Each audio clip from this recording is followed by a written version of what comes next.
Today, on how it's made. Sulkies, putting the cart before the horse. Bagpipes, we overcome our kilt complex. Yule logs, no trees died to make 'em. And fishing lures, the real story.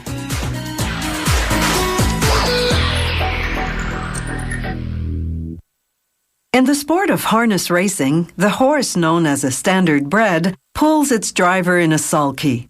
A sulky is a cart on two wheels that attaches to each side of the horse's harness.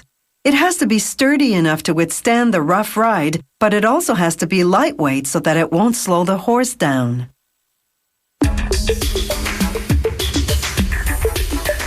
Step 1 in sulky production is to cut an aluminum tube 4 centimeters in diameter for the frame. Most of the parts are aluminum because it's a lightweight metal. Using a manually operated tube bender, workers shape the angles of the sulky's shaft, the piece that attaches to the harness. Now they weld together the 8 aluminum parts that make up the sulky's frame. All this welding takes approximately 2.5 hours. Once that's done, they insert the shaft into the bridge on which the driver sits, making sure they align with each other. Next come the clamps, 7.5 centimeter long steel pieces with a hole on each end. They fasten certain non-welded parts of the sulky together. Each clamp starts off straight. A worker mounts it on the machine called the bender, then pulls a lever almost 360 degrees to curve it.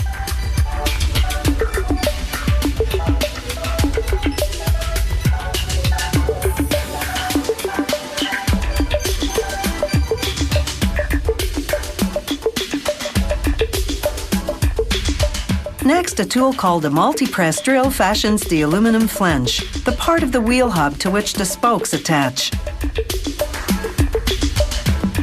The multi-press has 6 bits. It rotates 3 times to drill a total of 18 holes.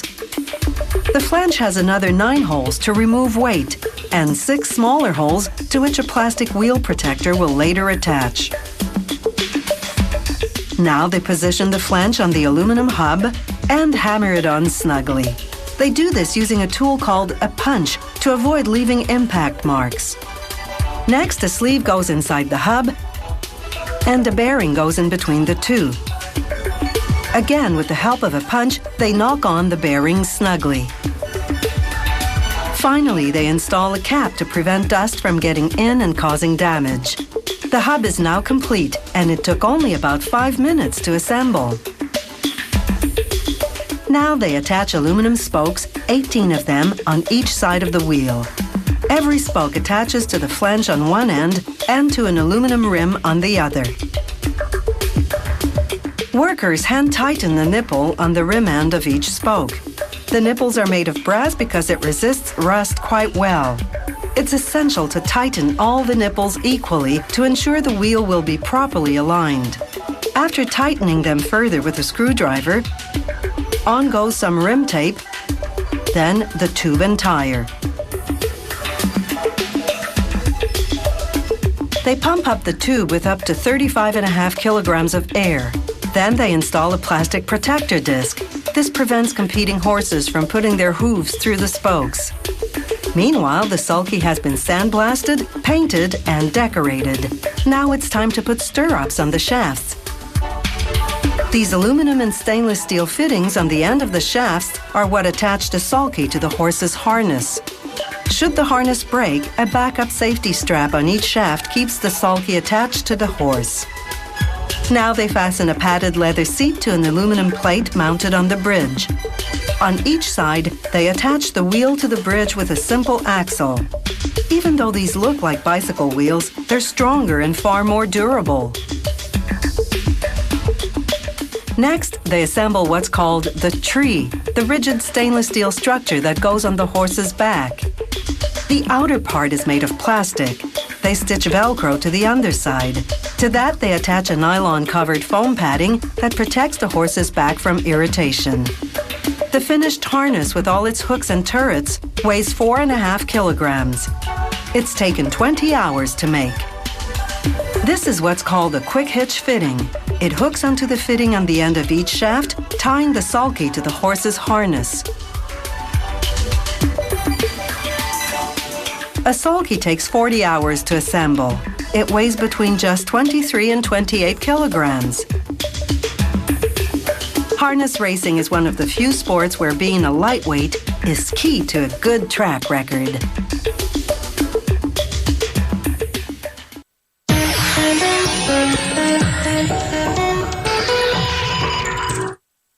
The bagpipe is one of the oldest instruments. To play it, you blow into a pipe attached to a leather or synthetic bag, then press on the bag to force the air out through other pipes to create sound.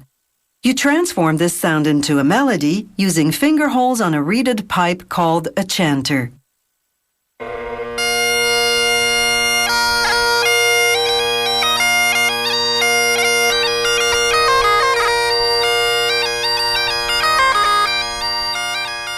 They start by carving a 20-centimeter long block of wood, rounding it to a diameter of 4.5 centimeters. It's part of a drone, one of 3 on the bagpipe, that create bass and tenor harmonies.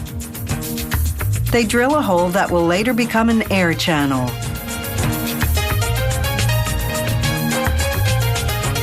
Using a lathe and a plastic template as a guide, a craftsman spins the wood to carve it, a process called turning.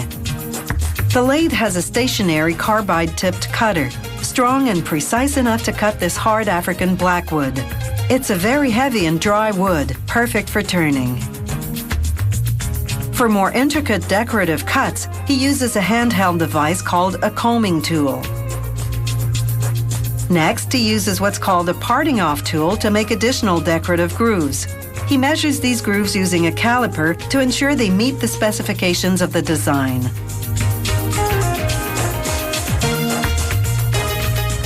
The craftsman drills a hole to create what's called a projecting mount. It's made of imitation ivory, and at 5 centimeters in diameter, it fits on the drone like a washer. But it's just for decoration, one of 7 on the bagpipe. He adds a metal component called a slide, also for decoration. Next, he turns what's called a blowpipe. This one's made of plastic to withstand moisture from saliva. Traditionalists prefer blowpipes made of wood. He adds a mouthpiece. It retracts by 20 centimeters depending on the player's height. The player blows into the mouthpiece to inflate the bag. A small metal tube between 2 plastic blades forms the chanter reed. When air strikes it, the reed vibrates inside the chanter, a pipe at the bottom of the instrument that has 8 finger holes for notes and 2 for pitch adjustment.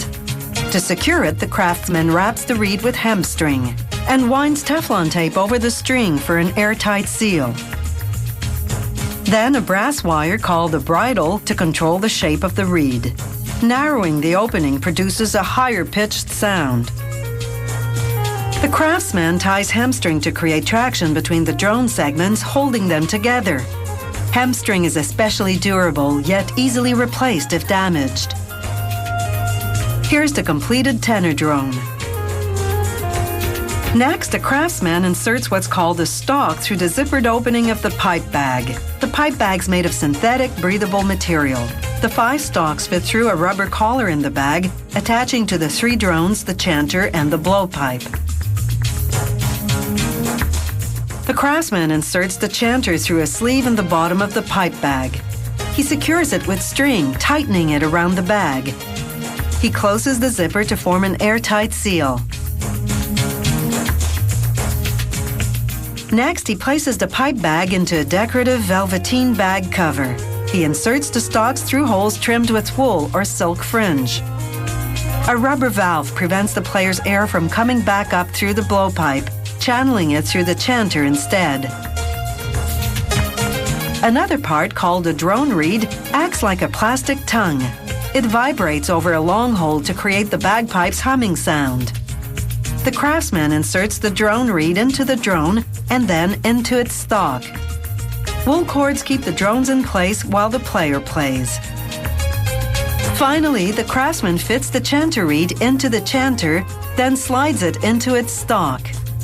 A bagpiper must have a strong set of lungs because some songs can run for 20 minutes. Now that's long-winded.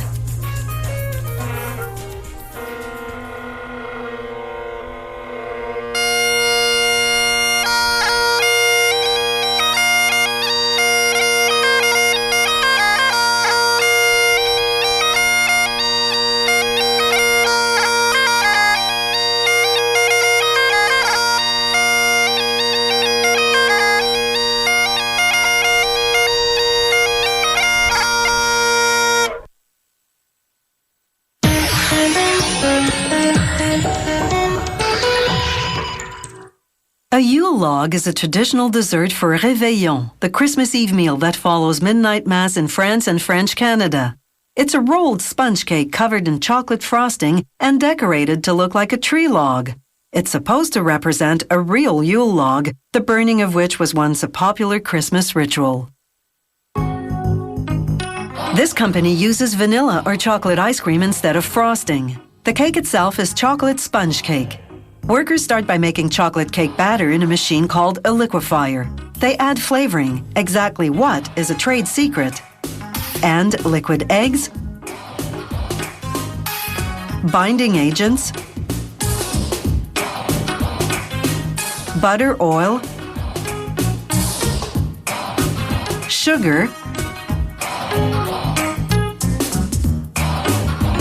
flour, and cocoa. After mixing the batter for 20 minutes, a machine called the cake depositor pumps it into a 50-liter vat. The cake depositor distributes the batter evenly through nozzles spaced 9 centimeters apart. Then it spreads the batter onto brown craft paper that's about 1 meter wide. The paper's waxed so the cake won't stick after baking. The machine funnels the batter into an even layer that's 6.5 millimeters thick and 91 centimeters wide. Workers make between 8 to 10,000 Yule logs daily, depending on the size.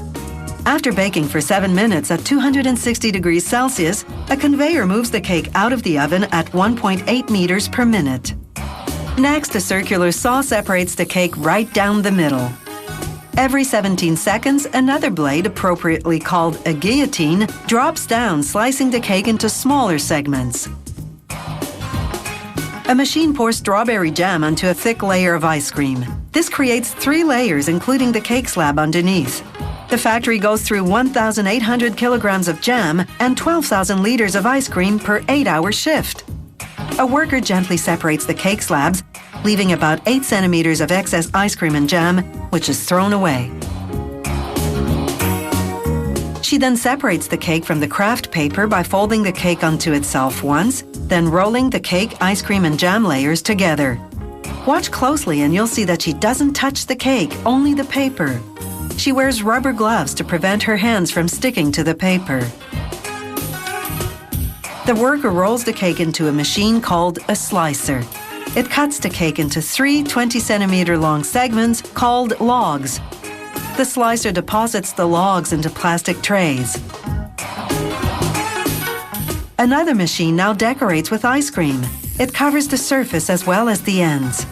The ice cream decorations are lace and floral designs.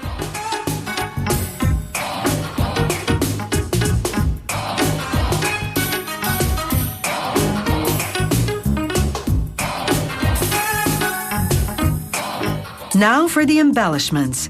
Workers place 2 candied maraschino cherries on each log.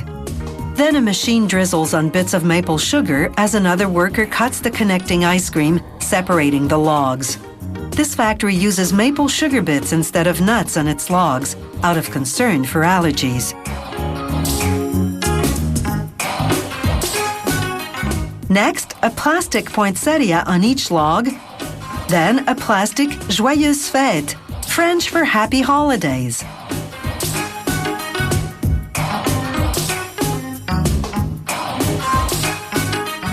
A conveyor belt moves the logs through a machine called a CO2 tunnel. Inside, sprayers blast the logs with a mist that instantly freezes them.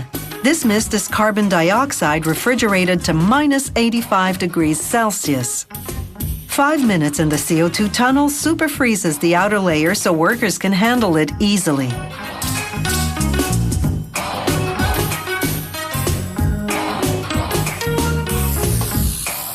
A wrapping machine covers the logs in a clear plastic film.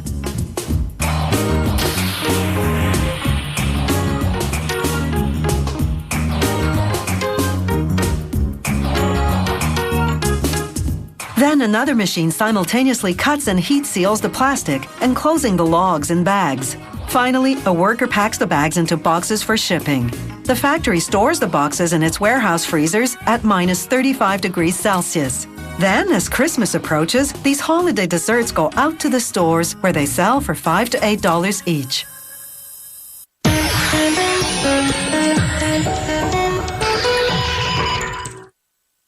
If you take your fishing seriously, chances are you're hooked on lures. If worm bait is like hamburger, then lures are like filet mignon. They attract fish by either mimicking the food they like, impersonating a minnow, for example, or by reflecting light.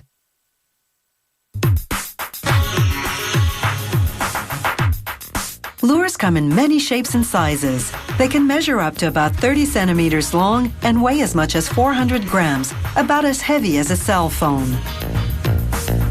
They're usually made of brass. This model is from a brass sheet that's less than a millimeter thick. It goes into a press that's outfitted with a series of dies to progressively cut and shape the lures, churning out 2,000 of them per hour.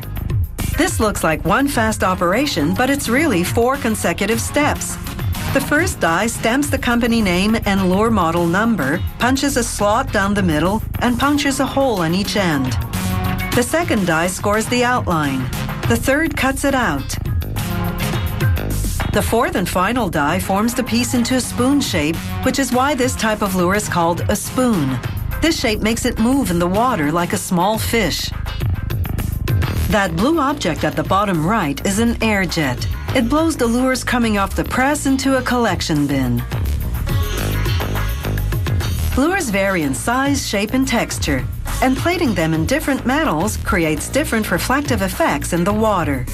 All these factors determine the type of fish the lures attract. The metal plating process is called electroplating because electricity is the key to it all. Workers wire up the lures, submerge them in an acid solution, then run a negative current through them. They run a positive current to the plating metal, in this case copper nuggets. The acid dissolves the copper into particles laced with a positive charge. This draws them to the negative charged lures, which they coat in an even layer of copper.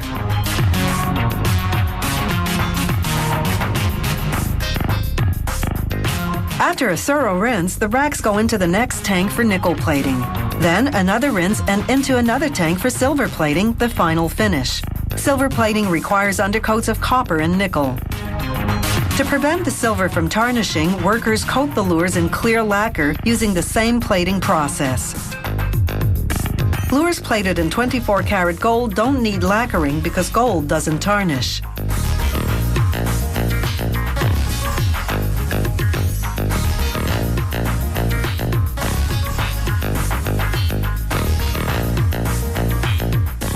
Now for the cosmetics. One way to decorate the lure is by what's called pad printing. An automated machine applies ink to a metal plate with a design etched into it. A silicone pad stamps the plate, picking up the design, then stamps the lure, transferring it. This is a 2-color design, so there are 2 pads at work. It's quick-dry ink, so the colors don't smudge. Another way to decorate lures is to apply decals. They adhere with waterproof glue that's specially designed for the fishing industry.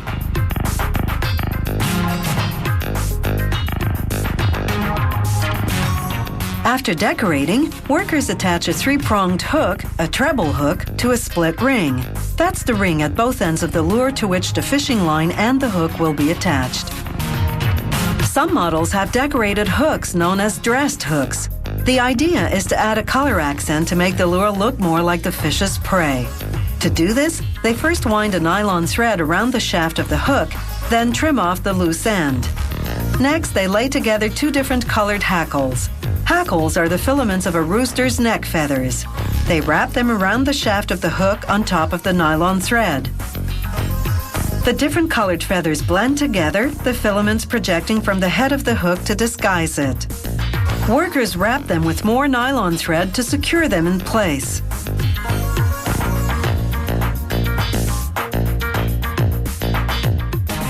Here, a decal is applied to a different style of lure, called a spinner, because it spins like a disco ball, reflecting light to attract the fish. The final step is to attach the hook to the lure. Depending on its complexity and number of platings, a lure takes between 45 minutes and 2 hours to make. That's a lot of specialized time and effort for fish bait that's nothing short of alluring.